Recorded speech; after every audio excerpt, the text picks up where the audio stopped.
அஸ்ஸலாமு friends, welcome to my YouTube channel. இன்றைக்கி நான் உங்களுக்கு கொண்டு வர ரெசிபி வந்து தாவா சிக்கன். இந்த தாவா சிக்கன் எப்படி சரியாக செய்கிறேன்னு நாங்கள் பார்ப்போம். அதுக்கு முந்தி நீங்கள் இந்த சேனலை சப்ஸ்கிரைப் பண்ணாட்டி சப்ஸ்கிரைப் பண்ணிக்கோங்க. அதே போல் வீடியோவை ஸ்கிப் பண்ணாமல் பாருங்கள். அப்போ உங்களுக்கு நல்ல ஒரு டேஸ்டியான தாவா சிக்கன் செஞ்சு கொள்கிற எப்படின்னு விளங்கும். இப்போ நாங்கள் வீடியோவுக்கு போவோம். இன்றைக்கி நான் 500 கிராம்ஸ் சிக்கன் எடுத்துக்கிறேன். இப்போ இதை நாங்கள் சின்ன சின்னதாக கட் போட்டு வச்சுக்கொள்வோம் வரி வரியாக. இப்போ இதுக்கு நான் 1 டேபிள் ஸ்பூன் வினிகர் ஆட் பண்ணிக்கொள்கிறேன். அதோட சோல்ட் தேவையான அளவு ஒரு 1/4 டீஸ்பூன் மட்டுக்கு சோல்ட் போட்டுக்கொள்கிறேன். அதே மாதிரி ஜிஞ்சர் கார்லிக் பேஸ்ட் 1 டீஸ்பூன் நான் இதுக்கு add பண்ணிக்கொள்கிறேன்.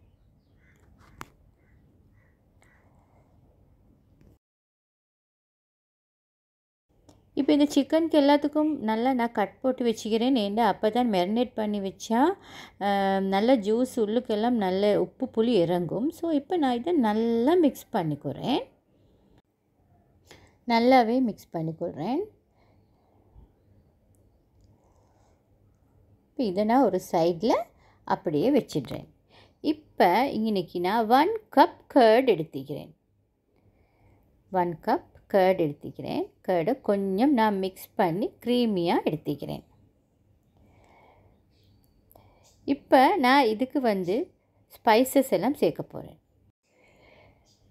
Turmeric 1/2 teaspoon, chilli powder 2 table spoon, cumin powder 1 teaspoon, coriander powder 2 table spoon, pepper powder 1 teaspoon எல்லாம் எடுத்து இதில் நான் போட்டிக்கிறேன்.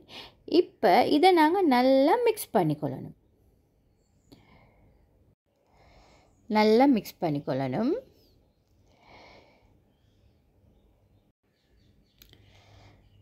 இப்போ இதை நல்லா மிக்ஸ் பண்ணி கொண்டுட்டு இப்போ நான் இதுக்கு வந்து சில்லி ஃப்ளேக்ஸ் ஆட் பண்ண போகிறேன். சில்லி ஃப்ளேக்ஸ் தெரியும் தானே, அதில் ஒரு 1 டீஸ்பூன் இல்லாட்டி 1 டேபிள் ஸ்பூனும் ஓகே ஆட் பண்ணிக்கொள்ள போகிறேன். நான் இதுக்கு 1 டீஸ்பூன் தான் ஆட் பண்ணேன். ஏன்னா சில்லி பவுடர் பெப்பர் பவுடர் எல்லாம் ஆட் பண்ணிக்கிற சுட்டு இதுக்கு 1 டீஸ்பூன் தான் நான் ஆட் பண்ணுறேன். உங்களுக்கு காரம் தேவையாக ஆட் பண்ணிக்கோங்க. இன்னும் கொஞ்சம் இதுக்கு சால்ட் போட்டுக்கிறேன். ஒரு 1/4 டீஸ்பூன் சால்ட்டும் போட்டு இதை நல்லா மிக்ஸ் பண்ணிக்கொள்கிறேன்.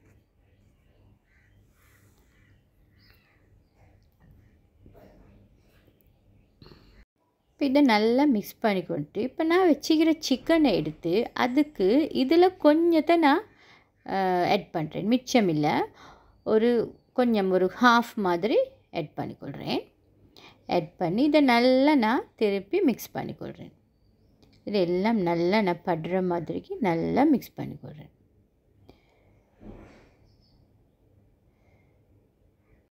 இப்போ இதை மிக்ஸ் பண்ணி சரியாக ஒரு 1/2 hour மாதிரி மேரினேட் ஆகிறதுக்கு வச்சுக்கொள்ளணும். வச்சுட்டு அதுக்கு பிறகு நான் ஒரு தாவாக்கு ஆயில் ஒரு 2-3 டேபிள் ஸ்பூன் ஆட் பண்ணிக்கொள்கிறேன். இதுக்கு ஆயில் கொஞ்சம் கூட ஆட் பண்ணணும். அதோடு நான் இப்போ இதெல்லாம் வச்சு ஃப்ரை பண்ணிக்கொள்ள போகிறேன். இது டீப் ஃப்ரை இல்லை, ஷாலோ ஃப்ரை. எல்லாத்தையும் தாவால் ஃப்ரை பண்ணிக்கொள்கிறதுக்கு வச்சுக்கிறேன். இப்போ எல்லா சிக்கன் பீசஸும் இதுக்கு அடிக்கிக்கோங்க.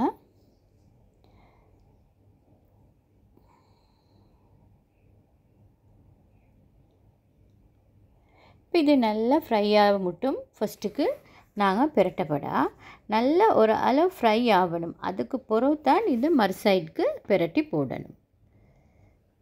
இப்போ இது ஃப்ரை ஆகட்டும். இப்போ ஓரளவு ஃப்ரை ஆகிக்கி இப்போ நான் இதை பிரட்டிக்கொள்கிறேன். ஏன்னா உள்ளுக்கெல்லாம் நல்லா குக் ஆகணும் தானே. கேஸ்ட ஃப்ளேமை வந்து மீடியமுக்கும் கொஞ்சம் குறைவாக வச்சுக்கோங்க, இல்லாட்டி எல்லாம் தீஞ்சிடும். இது வந்து உள்ளுக்கெல்லாம் நல்லா ஃப்ரை ஆகணும் சுட்டி நல்லா கொஞ்சம் கோல்டன் கலருக்கு வரணும். அப்போ தான் உள்ளுக்கெல்லாம் நல்லா குக்காகவே வரும். இப்போ நான் வந்து செஞ்சு வச்ச இந்த பெட்டரில் கொஞ்சம் மீதமிக்கி தானே, அதை நான் திருப்பி இதுக்கு ஆட் பண்ணிக்கொள்கிறேன். எல்லாத்தையும் ஆட் பண்ணிக்கொள்கிறேன். ஆட் பண்ணி அதையும் நல்லா நான் இப்படி பிரட்டி நல்லா ஃப்ரையாக வச்சுக்கொள்ளணும். 4 பக்கத்தையும் நல்லா பிரட்டணும். வெந்தில்லாத பக்கமெல்லாம் நல்லா பிரட்டணும். அப்போ தான் நல்லா அது எல்லாம் குக்காகி வரும்.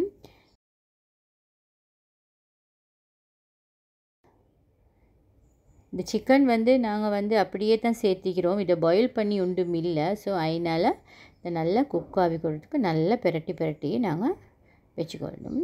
இப்போ நான் இதுக்கு மேலே ஒரு ஆனியன் அப்படியே நல்லா சாப் பண்ணி வச்சுக்கிறேன், அதையும் ஒரு க்ரீன் சில்லி சாப் பண்ணிக்கிறேன், அதையும் இதுக்கு மேலே நான் போட்டுக்கொள்கிறேன். போட்டு அதை கொஞ்சம் லிட்டால் க்ளோஸ் பண்ணி ஒரு 2 மினிட்ஸ் மாதிரி வச்சுட்டு எடுக்கிறேன். இப்போ மறுபடியும் நான் இதை மிக்ஸ் பண்ணி நல்லா பிரட்டி போட்டுக்கொள்கிறேன். பாருங்கள், இது ஜூஸியாக க்ரீமியாக வரும், அதே நேரத்தில் நல்லா உள்ளுக்கு குக்காகவும் வரணும். இதை இப்போ ஓரளவு நல்லா ரெடி ஆகிடுச்சு இந்த சிக்கன். இப்போ நான் இதை சர்வ் பண்ணிக்கொள்வோம். உண்மைக்குமே தாவா சிக்கன் வந்து எல்லாத்துக்குமே நல்ல ஒரு சைட் டிஷ். சப்பாத்தி, பூரி, அடுத்தது ரைஸ்க்கு சட்டப்படி வைக்கும். கீ ரைஸ்க்கு சொல்லவே தேவையில்லை, சட்டப்படி ஒரு டிஷ் உண்டு தான் கீ ரைஸுக்கு, சூப்பரான டிஷ் உண்டு. நீங்கள் தாவா சிக்கன் ட்ரை பண்ணி பாருங்கள். கொஞ்சம் ஸ்பைஸியாகவும் மீக்கணும் இது, அப்போ தான் நல்லா இருக்கும். எப்படி ஃப்ரெண்ட்ஸ், ஏன்னா தாவா சிக்கன் ரெசிபி உங்களுக்கு பிடிச்சிக்கும்னு நினைக்கிறேன். பிடிச்சிருந்தா லைக் பண்ணி ஷேர் பண்ணி சப்போர்ட் கொடுத்தாங்க. நிறைய பேர் பார்க்குறீங்க, இன்னும் சப்ஸ்கிரைப் பண்ணுறீங்கல்ல, ப்ளீஸ் சப்ஸ்கிரைப் பண்ணுங்கள். அப்போ நான் போடுற வீடியோ எல்லாம் உங்களுக்கு உடனுக்குடனே பார்க்கலும். இதே மாதிரி இன்னொரு ரெசிபியோடு சந்திக்கிறேன். அது வரைக்கும் பாய் பாய், ஹேவ் அ நைஸ் டே.